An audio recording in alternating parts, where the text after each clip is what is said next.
Because I would Uh, maybe suggest that a high-level overview yeah, well, more appropriate.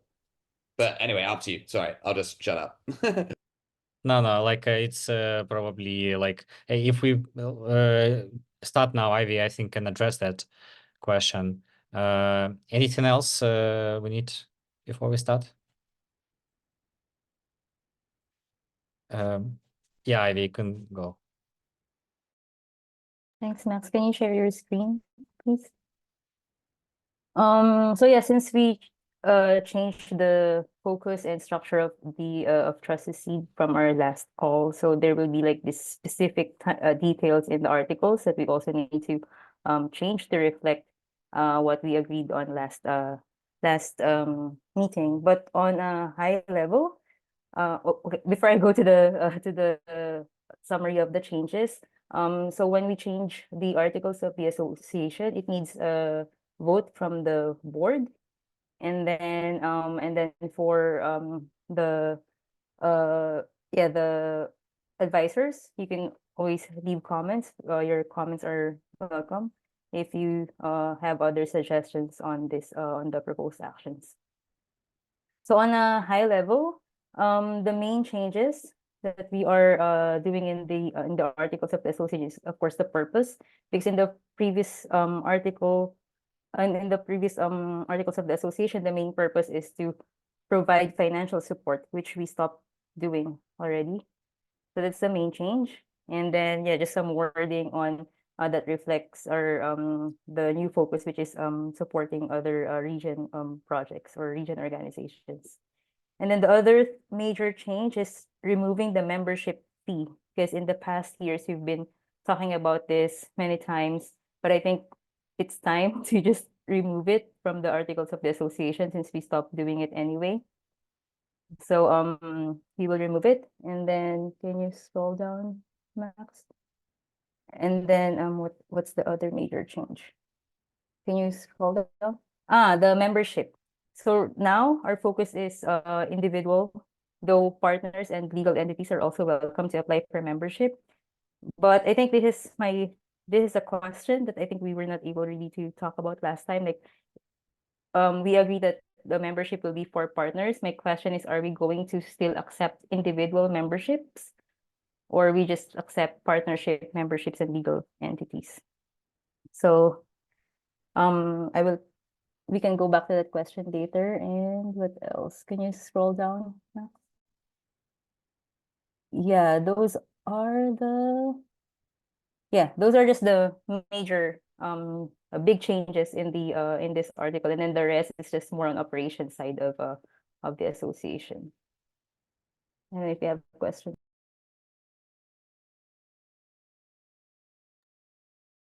I can start. Oh, you want to go first, Marty? No, I don't. Please go for it. Okay.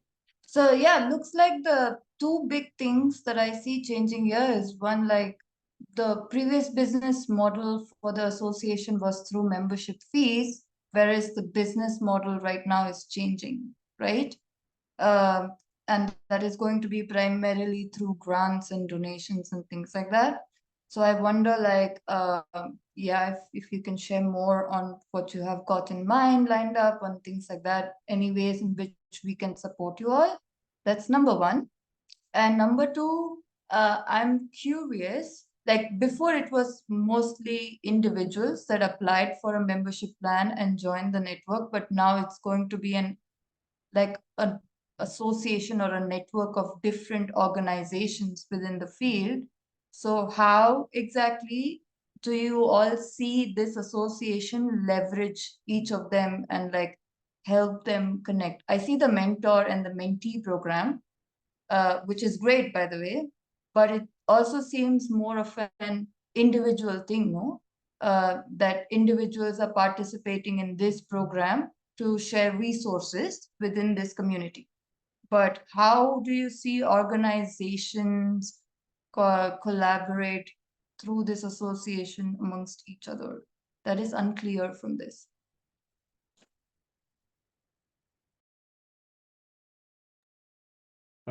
Should I take it or you want, Ivy? No, you can take it.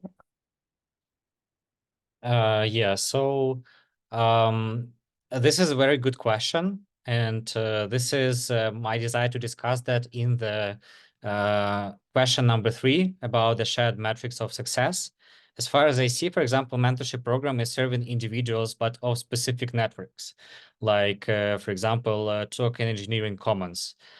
And the effect is like ecological, connections between networks, where, for example, ecological activists can gain more connections in the token engineering space, either through their mentor from there or like mentors connections and so on.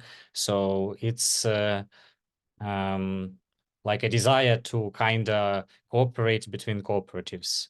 But the topics, I think, would emerge from the people who are we here are like representatives of these networks, like co-ops and so on, that whatever is good for us, then we can scale for other participants.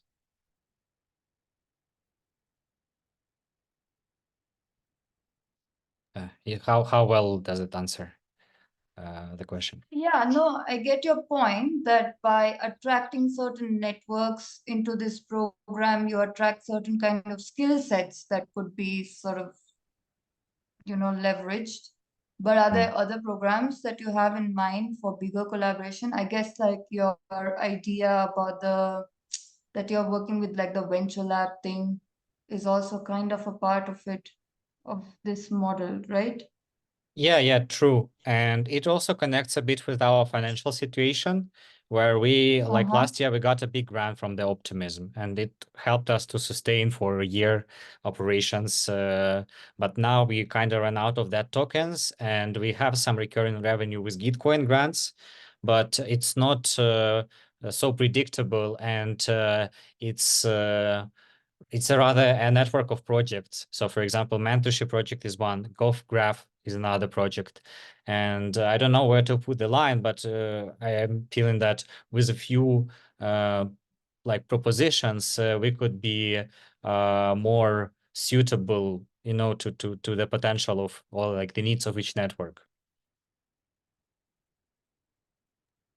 So long term, would you say by this idea of creating a strong network or an association, whatever terminology you want to use, that turns into your new business model? Because how sustainable do you think it's like to completely rely on grants and things, considering the position that you're in? Do you want to evolve these programs to support you financially as well, or yeah?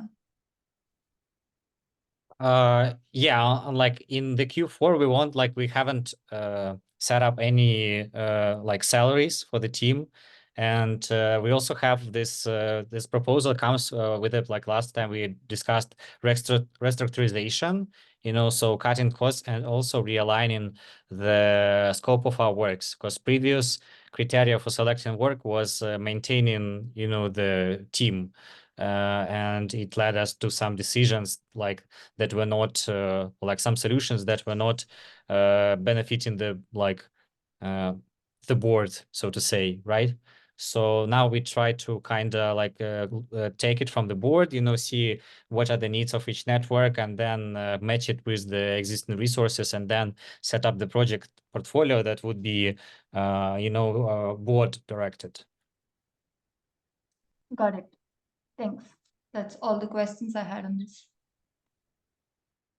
Yeah, I think that I think it makes sense to be kind of adaptable to the needs and the projects of the related network members, whether that be Optimism, Celo, any of these partners, what grant programs are there, what needs are there, what services can Trusted Seed provide, and kind of flexibly adapt to be able to create value in a way that's aligned with that. I think that seems to make most sense to me as well.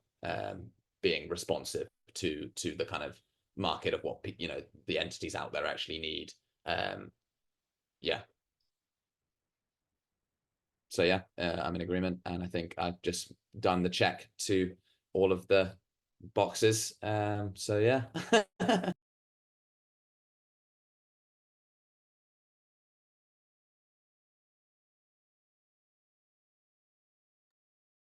Ivy, do we have like, or anybody else, anything else on this topic?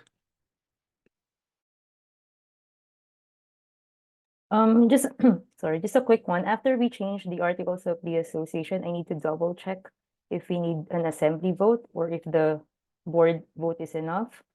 And then I'll let you know. And then just also to let the board know that we also need to change the terms and conditions based on these changes. But the terms and conditions, it doesn't need to be voted on. So it's just more on the operation side.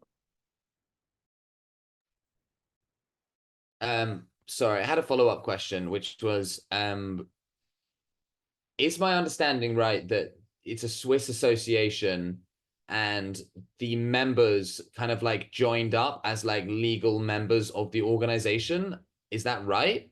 And one, that's a cool model, interesting. And two, like, yeah, how is that? Does that membership just expire or something? Or what rights do they have? Or like, I don't know. I guess I'm curious. Yeah, in the articles of the association, it doesn't really in the current version, it doesn't really talk about any expiry of the membership. But in the terms and conditions, we have imposed an expiration for the membership. So with the revision of the articles of the association, now that we don't do membership fees anymore, we will also remove the renewals in the membership. So once you're in, you will always be a trusted seed member And what does that unless actually mean? unless you decide to withdraw your membership. Like you make a written, we have received, I think, one request from a previous trusted seed member, and she requested that she doesn't want to be part of trusted seed anymore. So yeah, we basically we just removed her from our list and any public posts. But because in the past we had this public page on Common Staff website that this is the list of trusted seed members, though we don't have it anymore. So she just said that she doesn't want to be associated with trusted seed. And then other than that, it's also about the CRM. So some people who decide to opt out of the membership won't receive any communications from us anymore. But with the legal entity, they don't really have a list of the members. Right. Okay. So it's basically almost just like a list of people who have like joined as a kind of legal member, but that doesn't really mean much other than they get communications from Trusted Seed. Is that right? Yeah, and in the past when we established the association is to give them like legal financial support. That was the purpose of establishing the Swiss association is like if you're a member and then you encounter legal challenges or you have some court proceedings and then you have to pay for this amount, then Trusted Seed can cover you, like you can reimburse this amount from Trusted Seed. But that was like during the first year of Trusted Seed, and then we have stopped Yeah. No, I remember doing that. it. Yeah. Okay. So yeah, thanks for that clarity. I was just curious. Nana? Sorry, I had another question. Have you guys provided previously to your association members like fiscal sponsor services that you charge for or something like that? Or do you plan to do it, or you have the capacity to do it? I can take it. So it was one time that Crypto Commons like with Julio basically, you know, like there was some idea about okay, we need a legal entity, but we don't want to hold all the costs of maintaining a legal entity.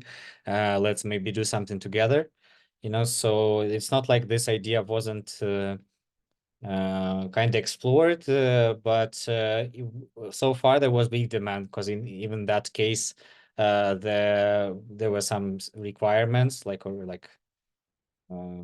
custom needs, I guess. So in the end, it's and also like the decision was to not do the entity. Maybe now it's again entity, but we don't have too much like we haven't got so much requests for now, I guess. No, I remember Julia mentioning about this. That was one reason. And the other reason is I'm wondering, for example, from Region Foundation perspective, a lot of the candidates that we endow are not really a registered nonprofit, and they would need, like, somebody would have to sign the grant expenditure agreement and things that they could be legally the fiscal sponsor type of thing, right? So I was just wondering if this is something that you all have the capacity to hold. Technically, the wallet keys and everything would be with the legal with the endowing group, let's say. But on paper, we would need a fiscal sponsor that sort of for tax liability does that. And I understand like the tax liability in Switzerland is also a little bit like easier or lighter, or I don't know, at least few years back that was the case. So I just wonder, what are your thoughts on it? Yeah, I think it's a very good point. So can I just quickly chime off that, because we've just been literally before this call having a meeting about what is RefiDAO's legal entity. And we are angling towards Regenerative Finance Foundation becoming our kind of like fiscal sponsor. But it does seem that with Trusted Seed having already set up a legal entity, managing all of the compliance and all of the stuff that goes with that, it could be relatively easy to provide that as a service for other nonprofits to say, and there's a fee associated with that of like 5 to 10% of the revenue or something. So maybe it could be an easy model for Trusted Seed to offer. But yeah. I think with that topic, we should consult with our lawyer, Max, because I'm not very sure like what will be the implications in the association if like these organizations have tax liability. Does it also affect us? Like we want to be clear about that. Yeah, and just chiming in quickly from my side, one point I remember in these discussions, like about potentially have the Trust Seed Association as a legal sponsor and so on. I believe one of the points that made it like not so like relevant at the moment for the CCA was that it was an association, basically. I'm not really sure what are the limitations that it implies, but I think it would be really good to understand like what would be the like limitations of like a Trusted Seeds association model, and yeah, understand like then like how it could potentially be not be offered.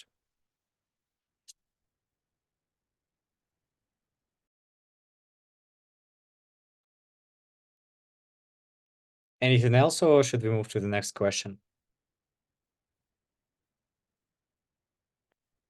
If so, Inacy, your turn. My turn. Thanks. Well, the next point is the Trusted Seed membership program, and that was something that was mainly led by Luis, and then I'm taking it under his guidance also, and Max and everyone. Now, the idea is to facilitate this, us as gardeners facilitate these one-on-one meetings with these mentor and mentee under a specific mentorship program, directly working on that specific project and that specific challenge that this project might facing right now. And this will happen under a 6-week weekly intensive program. So we will have a weekly meetings so to address those challenges. That's the idea. So far, I already shared in the main document where we are working on the spreadsheets, the spreadsheet where we are reviewing the applications. So far, we have 7 mentees and 4 mentors. Another thing I haven't included here is actually that we have already a potential matches. So we have maybe one mentor could be matched with 2 or even 3 mentees at this point. because of their skills and because of the challenge they are facing, this mentor is a good fit for them to address those. But we're currently managing the idea about suggesting them to pick one, the best that they can support. And us, the gardeners, we will be, as I said, supporting them through the whole process as facilitators. What else I can add? Basically that's like the summary. Of course, the invitation is to keep promoting the program, trying to find more mentors or mentees to increase the possibilities of matches and good matches, basically. That's the idea. Yeah, that's basically all. Any questions, suggestions on this are appreciated. Yeah, more related to token economics and design mentorship. That's the angle that prevail in the submission so far.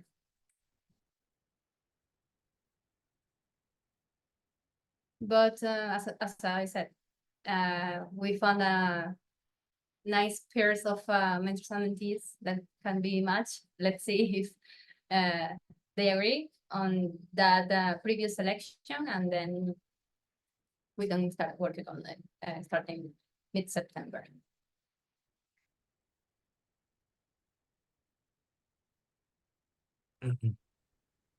Yeah, Luis. Luis. Yeah, quick point from my side, maybe mostly opening the discussion point. And as the torch has been passed, I'm curious to know like how you see like the different ways that the different organizations that are kind of represented in the call here would like interact and benefit potentially from the mentorship program. Of course, there could always be the possibility of like people from this network becoming probably mostly mentors, but also bringing facilitating like mentees coming and so on. But I'm interested to know if there be like any other ways, and also see if there be any interest. I think my personal opinion is that, I don't know, I'm not sure if it's from my perspective and knowledge right now, like a high leverage opportunity. Like I feel like the costs of doing something like this, just in terms of like the coordination and for the mentors, potentially quite tricky versus like other types of, you know, knowledge dissemination, whether that be through like guides or books, or I don't know, maybe I'm wrong. And obviously there is a relationship building angle there, but like, yeah, I'm like so busy right now, and I don't feel like, for me personally, investing lots of time into like mentoring like 3 individuals is like the best use of my time, if that makes sense. I don't know if other mentors would express similar things, but I don't know what other mentors have signed up. But yeah, that's just where I'm sitting from my personal perspective. But yeah, don't want to derail anything, but that's, yeah. It's my honest take.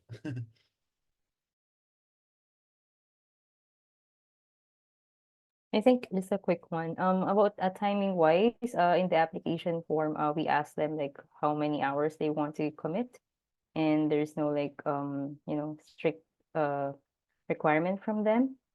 And yeah, I also agree that, you know, like books or like this wider dissemination of information would be better, but there are other organizations that are doing it better than us, like the Token Engineering Academy. And so now we are just trying to give people the opportunity to have this one-on-one basic, you know, knowledge or learning with someone experienced in token engineering. So I think that's the unique feature of the mentorship program.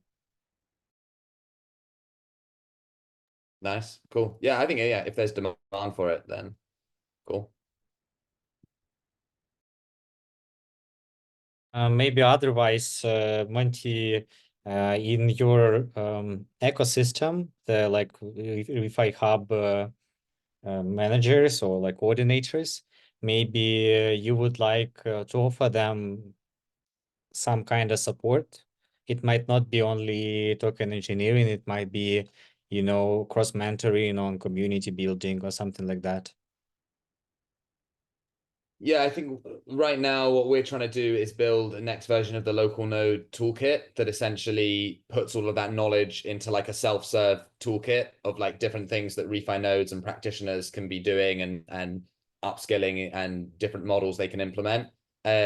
Because yeah, doing that on a one-on-one basis with each local node leader is not going to be scalable, and we don't have like the time and resources to do that really. And so yeah, we're currently focusing on trying to upgrade the toolkit so that, you know, we can disseminate that knowledge and stuff on a more scalable basis, basically.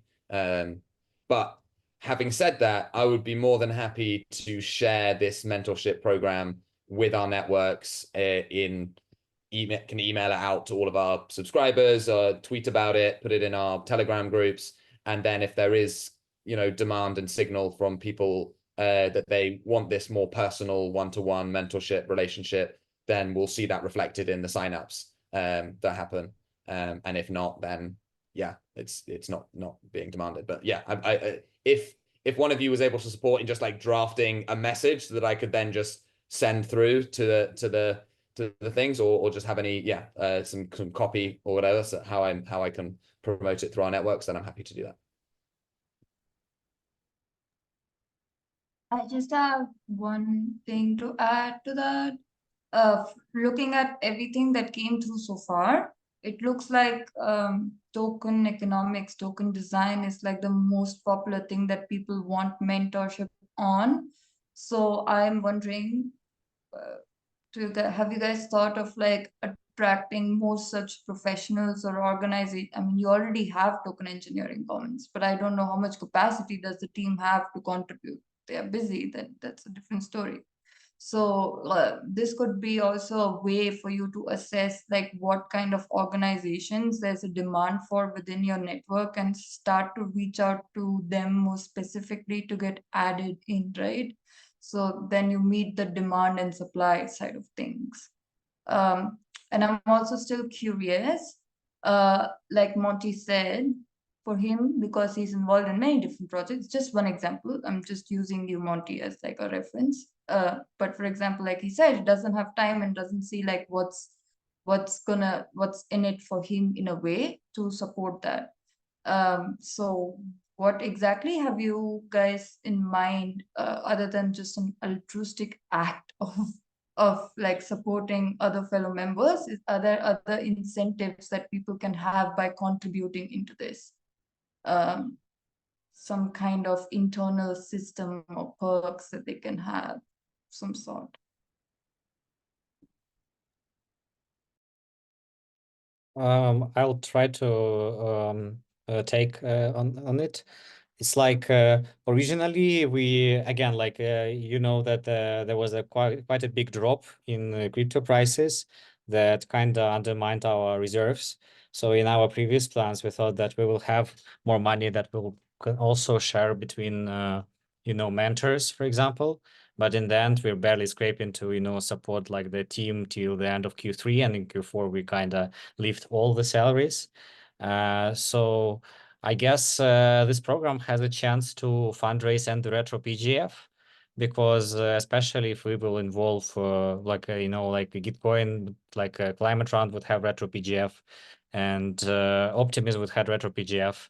So maybe we can do some arrangement where there would be some split between mentors and facilitators, you know, from this retro PGF, which might be even 20-30K easily, you know, 50K for, you know, 1 or 2 quarters of work. We can have some capacity, hopefully. Have you thought of into maybe making it something more like into a revenue model where most of these people that I was seeing that require mentorship, like there are the mentees, are like founders of this and this program that they are setting up, and there is a very specific need that they are coming out with. So in a way, it's not just mentorship, it's just also like in a way like consultation, no? And there is a revenue stream towards the end of it that they see coming out of this. So this could also be a way to like, if Trusted Seeds is the platform that basically connects these two poles, you take like a commission of some sort, and then basically just like connect people through that. Because I don't think like these are people with like very specific needs to grow their businesses that are coming to you with this. Yeah, true. But also when many people are founders, it doesn't usually like translates into the huge budget to manage, you know. So many founders are like early stage founders without the financial stage or something. Maybe some are, and we like foreseen some scenario where, like, imagine some person would be taking like Eco Village to fundraise on Gitcoin, and they raise, I don't know, like 3,000 or something. They can have an arrangement between the mentee and the mentor about the, you know, parameters of their split or deal. You know, they can talk a bit about it, or maybe it would be a gift culture, or maybe it would be like some interest of the mentor to develop in some area, you know, or work on some problem. So we're now like testing it because it's like the first one that we do, and for sure the long-term sustainability would be important at some point. Yeah, I'm all in for like having multiple, you know, sort of models that include gift economy and this. Like we need a pluralistic view to look at this. And maybe like I'm also like judging it wrong based on the things that was written there. But yeah, pluralistic model of sharing knowledge and getting benefited from it could also be something that maybe you all can think about, and how that fits. It's fair what you're saying, that it has to be customized from project to project. You can't just box everything into one thing and be like, this is how it's going to be, which I 100% agree with. But yeah, just something to think about.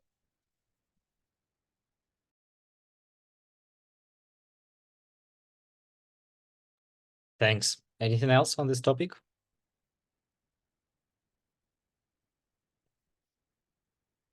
Okay, we're going good on time. So let's take the question number 3. So I'll give you some context, and then I invite everybody to speak a bit on this matter. We were, I guess, if I would draw it, you know, like we were a bit outward looking before, where we were like a small team that gathered super like frequently, and then we kind of had some people in mind which we wanted to serve with our programs.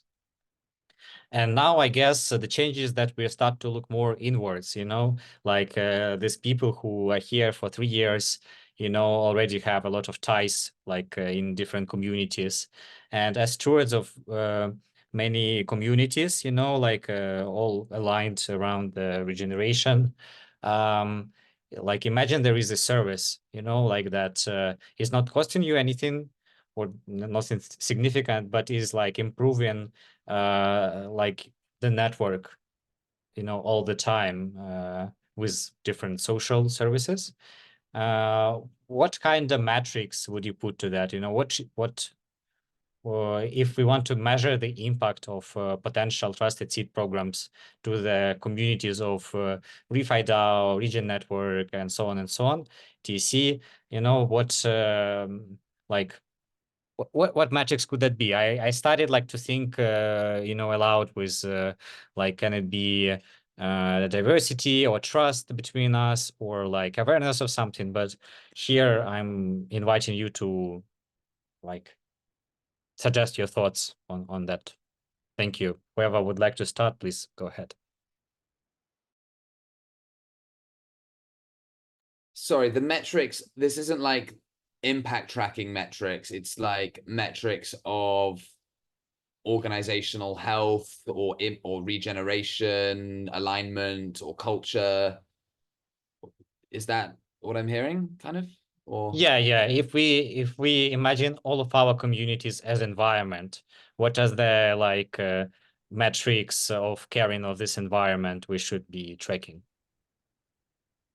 from a like from like a wider ecosystem community lens. Yeah, exactly.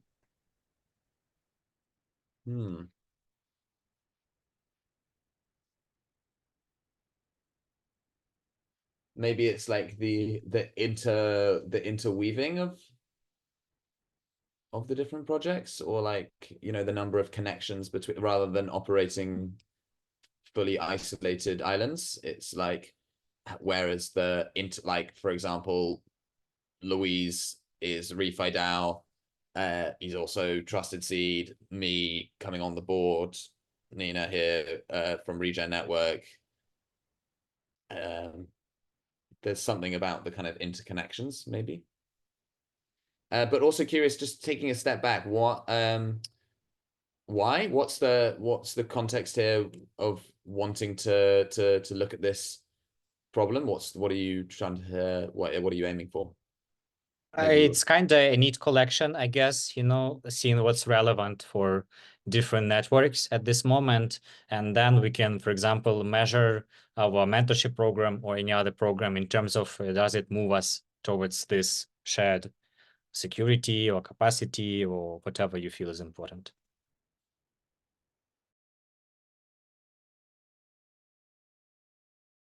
Interesting. I mean, I welcome any other thoughts before I jump in, but I thought I could share something that I had been working on regarding building up an impact kind of data structure for I can explain it in a second, unless anyone else wanted to chime in or something.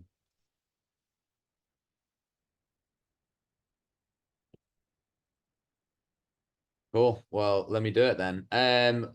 Basically, there's this thing called the common approach. Actually, let's just quickly go here. Sorry, I'm jumping around all over the place. Basically, it was built by this awesome organization that's trying to create a kind of recognized standard for impact measurement for social purpose organizations, and like taking all of the kind of best practices for how you design a kind of data architecture for tracking impact, like we do in the financial economy, but doing it for impact. And then if you have this common standard, it means that it's interoperable between all of the organizations that adopt it, and they've got huge backing to develop the standard, and etc. And they built some really cool tools. They built this like common foundations, which is like, how do you develop your impact business model almost, and like take you through what are the questions you need to assess to understand what impacts your organization care about and why you want to measure them and how you want to measure them, etc. And then the data standard, which is a kind of like ontology for how you actually then measure and record and report that impact. So I've been super excited to find this whole body of work, because it's something we've been thinking about for ReFi DAO, like how do we track and measure impact for ReFi DAO, but also for the whole decentralized network of local nodes. And so what I've started to do is download their data structure and put it into Airtable. And so what I've started to define here for the regen coordination is, okay, who are the different organizations involved in that organization? You know, ReFi DAO, Green Pill, Sell It Public Goods, all of the local nodes, etc. And then the first kind of tab is like the themes, which are like the impact frameworks. So we can put in EBF in here, we can put in the Sustainable Development Goals, or whatever other frameworks that kind of communicate the broad themes of impact, and then how they link to specific outcomes that the organization cares about. So like an outcome I've defined for ReFi DAO is, one of the things that we care about is funding to local nodes, right? And that relates to the themes of equity or decent work or SDG 10 or whatever, and then also has certain indicators that relate to that outcome, and that's the next tab. Is okay, well, what are the indicators for funding to local nodes? Well, the total funds that we've distributed, the number of local nodes, these kind of are the data points. And then ultimately then you have like the report on those indicators, like, oh, in 2023 we did 55,000 in blah blah blah. And so you can imagine then doing this for all of the outcomes that we care about for ReFi DAO, and then maybe all of the other organizations in our network and all of the local nodes, and then even maybe going to like an Optimism or a Celo and going, well, what are the metrics and outcomes that Cello cares about? Well, transaction volume, this metrics. Okay, well then how does that plug into the outcomes and indicators that we're doing? And if we can report that how if the impact of the work that we're doing is benefiting the metrics that Cello cares about, then they're going to continue to give us more money.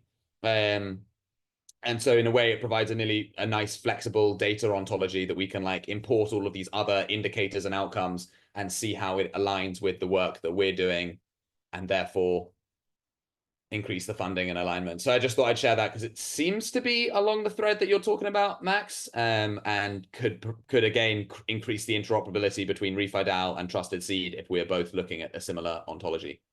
Anyway, that's my spiel.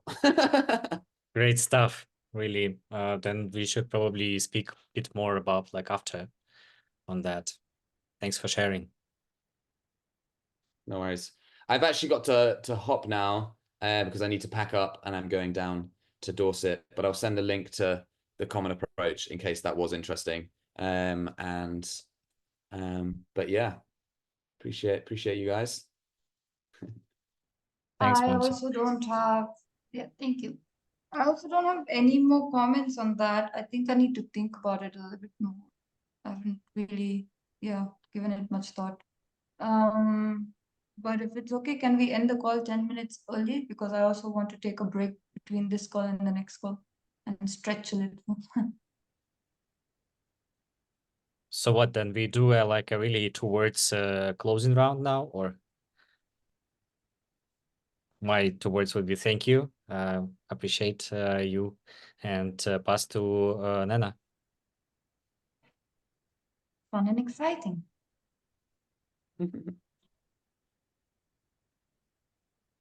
Just somebody. Pass it to Louise. Sorry. Yeah, really nice. Thank you. Peace and love, guys. Bye-bye. Ciao. Thanks. Okay. Bye. Thanks, team. Ciao. Amazing, Bye. amazing meeting. Cheers. Mhm.